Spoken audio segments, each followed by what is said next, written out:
we're giving a driver that drives in a speed v with 18 meter per second. At certain point, she sees a traffic light that's red where she needs to stop.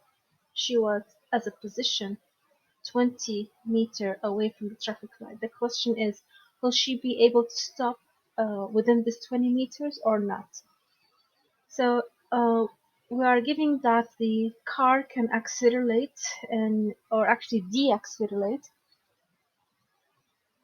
in values of minus 3.65 meter per second square, and that the time it took her to operate the brakes is about 0.35 seconds.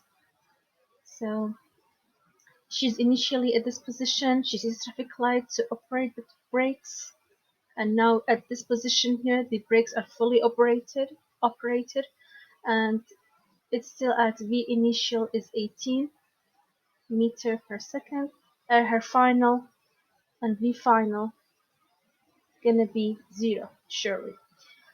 She gonna make it or not, that's for us to determine. So I'm gonna do the following. I'm gonna call the distance where it was moving with 18 meter per second will she start operating the brakes.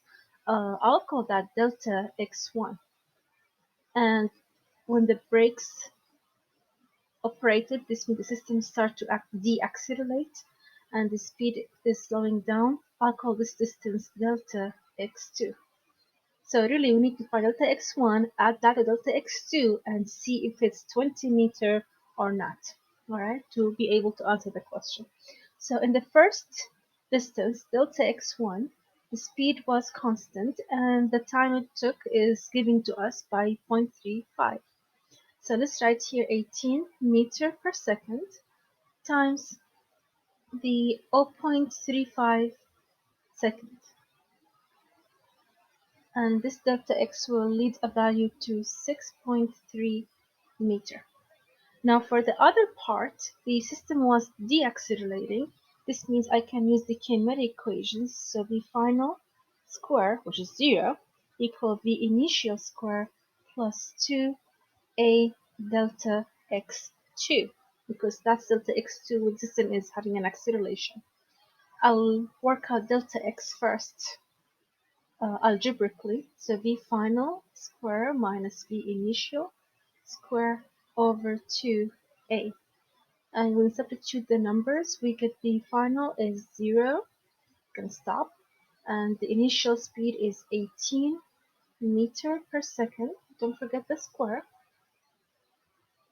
divide by 2 times minus 3.65. Remember, the car is deaccelerating, so it's a minus sign for the acceleration here. And this will give us a value of 44.4 meter. So the total distance, I'm going to kind of make a small box here. The total distance is delta x1 plus delta x2 that's needed for the car to come to a full stop. So when you add 6.3 to 44.4, you'll end up with value of, let me see,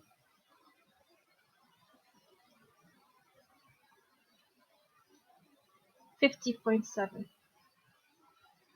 meter. And she was at distance 20, so surely she will not make it. And actually, if she come to a full stop, then she will be 30.7 meter past the intersection.